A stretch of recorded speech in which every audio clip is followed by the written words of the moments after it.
called these things GPWs, General Purpose Willys.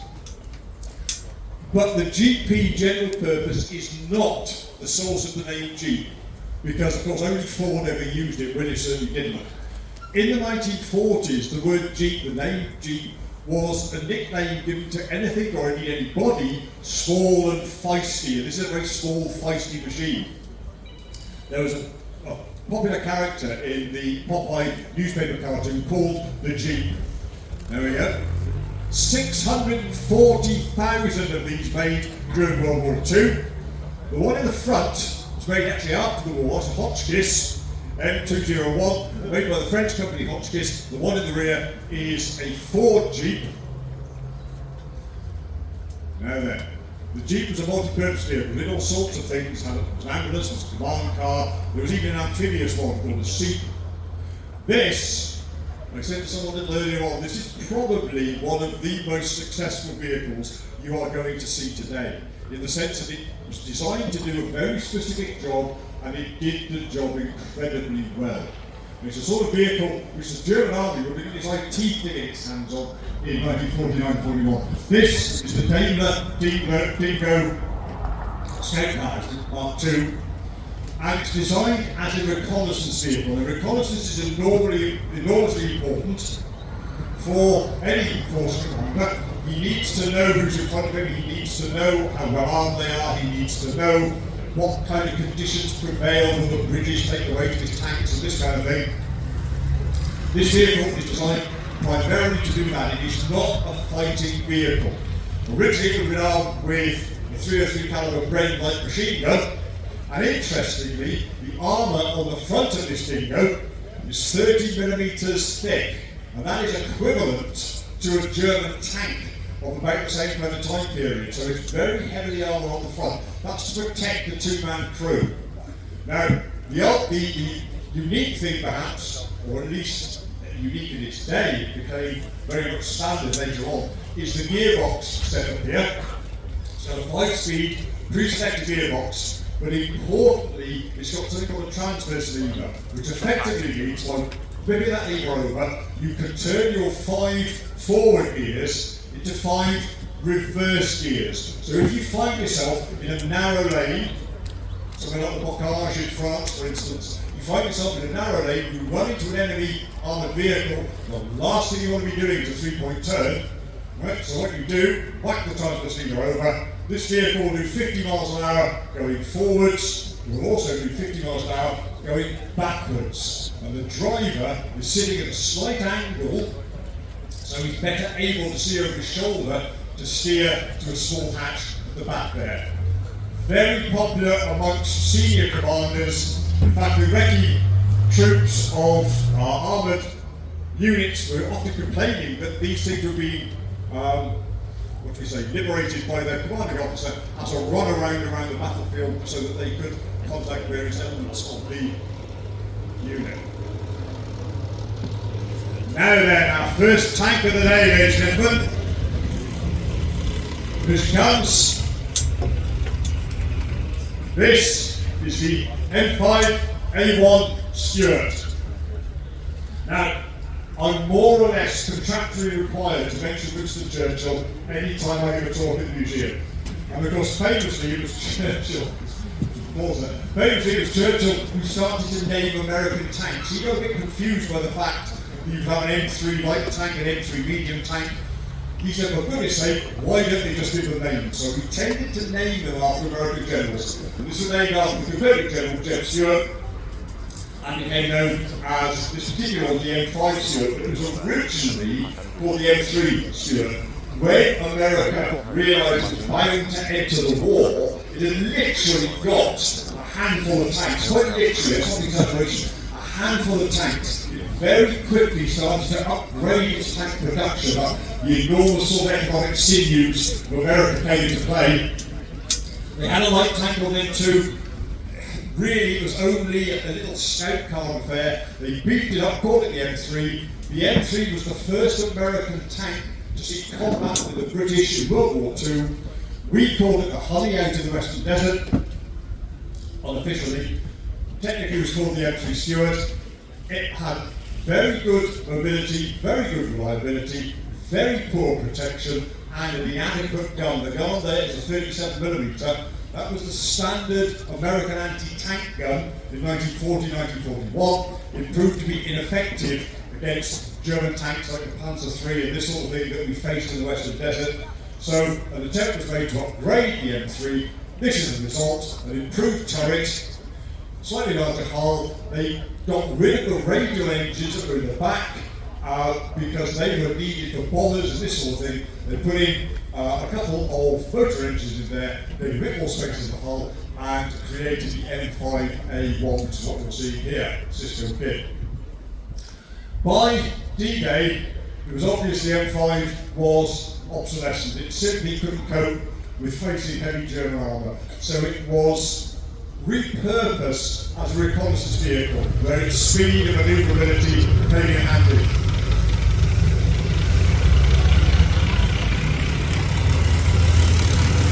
So we have progressed. That's a lovely point, isn't it? We have progressed to the end of the war. We've got M5s, M3s, M5s were used by the 7th Armored, did, for instance, in Northern Europe as reconnaissance vehicles. We're now moving after the war. The David Dingo saw service with the British Army into the 1960s. But by the late 1940s, we decided to upgrade it, and this is the result. This is the David Ferret. It's pretty much a Dingo, but you'll notice, of course, unlike the Dingo, it's got a turret. Looks like 3 tons. Very, very successful vehicle. Partly as a reconnaissance vehicle, it meets all the criteria. It's small, it's fast, it's got a very similar gearbox setup to the Dingo. But it also did, for much of its career in the British Army, it acted as a sort of peacekeeping vehicle. Quite often you'll see them in places like Cyprus, on the Green Line there, places like Lebanon, places like Northern. Some of us, I'm sure, can remember seeing them on the streets of Northern Ireland. The idea being that a small wheeled vehicle like this was less threatening than a tank, so if you needed to send armour into a sort of crowd control situation, that was a better vehicle to send in there than a great big tank like something like a Centurion would be the equivalent here. Having said that, you will have noticed a lot of splendid camouflage pattern on there. This is known as Berlin pattern camouflage. In the mid-60s, there was a very real fear that the Soviet Union was going to come across the West German frontier. And I'm sure many of us will remember, Berlin at that stage was a little island tucked away in East Germany. And the thinking was that we would end up holding that city, or our half of that city, as long as we possibly could, that Berlin would become a bastion to slow up the advance of the Soviet forces. And some bright spark came up with the idea that having green painted vehicles fighting in a city wasn't a desperately good advantage, so they came up with this urban camouflage design. Berlin camouflage. I seem to remember they were paid something extravagant, like about 20 odd millions for coming up with it. But you'll see it if you visit our vehicle conservation centre, you'll see it on things like jeeps and tanks as well. So there's a Ferret army car, sold around the world, sold to about 45 countries, many of them Commonwealth, not all of them by any kind of means. So there she goes, she's mounting a 7.62mm general purpose machine gun, the original one's mounted the old 30 caliber Browning. Now, during World War II, the British had a rather checkered history with heavy armoured cars. There's a number you'll see in the Tank Museum. Never outstandingly successful. The idea about a heavy armoured car is that you effectively get a tank turret and you put it on a wheeled chassis, because wheeled chassis are cheaper and quicker to build. They're also lighter to transport than this kind of thing. By the 1950s, we decided to come up with what became known as a wheeled tank destroyer. And this is it. This is the Alvis Saladin. It's mounting the 72mm gun there. That is capable of firing ammunition which will take out a tank. And in the First Gulf War, Kuwaiti-operated Saladins managed to engage and destroy Iraqi-operated Russian tanks, things like T-55s, and T-62s were engaged successfully by the Saladins out there in Kuwait. Now, it's a six-wheel drive. The chassis is common to a number of vehicles. There's this one, there is the Saracen Olympus down carrier, there's the stalwart amphibious logistics vehicle, amphibious lorry if you like. There's even an Air Force fire tender called the Salamander, all based on the same chassis, six-wheel drive, 6x6, front four wheels actually steer, so it's really quite manoeuvrable. Saw service all around the world in a number of the sort of colonial, or we tend to call them emergencies or confrontations. We tend not to call them colonial wars. In places like Malaya, for instance, Indonesia, saw service out there very successfully. It was robust. Alvis argued that the Saladin could run on any four of those six wheels. In Aden, when we were fighting, when it was still a British protectorate, we were fighting communist guerrillas in Aden, one of these ran over a mine, took out three wheels, and still successfully exfiltrated the battlefield. So it's capable of running on any three wheels, not any four wheels. Again, very successful in terms of export. About 20-odd countries, 21 countries bought it, mostly Commonwealth, but not just Commonwealth. It's sold around the world to basically our allied nations, NATO members, bought it as a way of getting an anti-tank gun onto the field quickly and easily.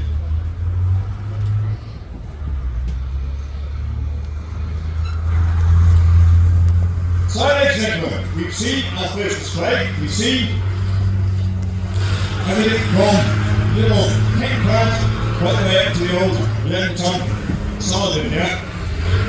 And my argument this morning is that these vehicles are essential either for reconnaissance or for, in this instance, for backing up often infantry in an anti-tank role, this kind of thing. We have much bigger vehicles in the museum. You'll see some of them a bit later on.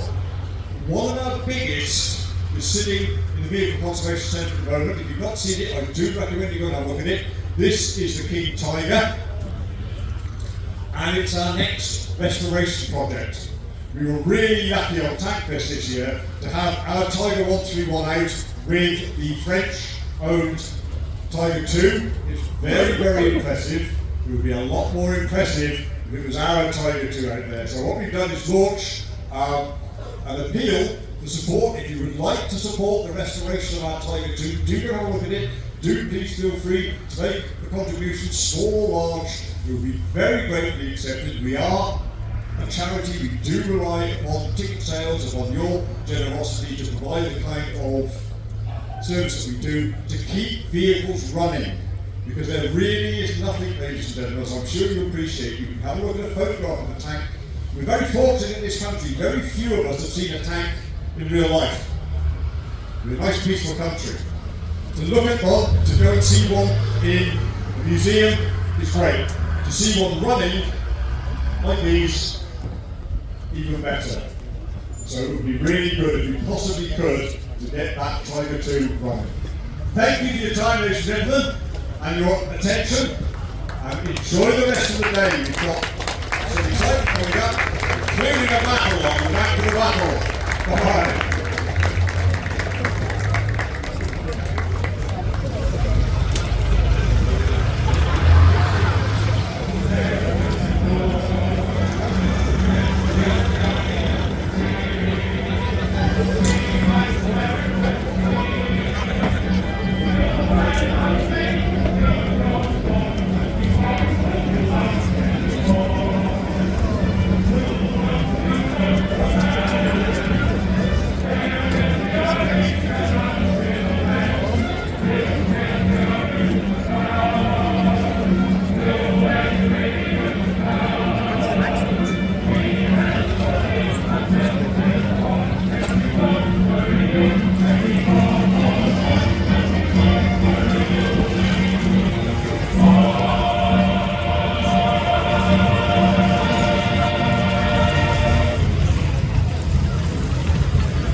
pictures using the hashtag TagMedia or hashtag TagFest. We hope you enjoy your visit.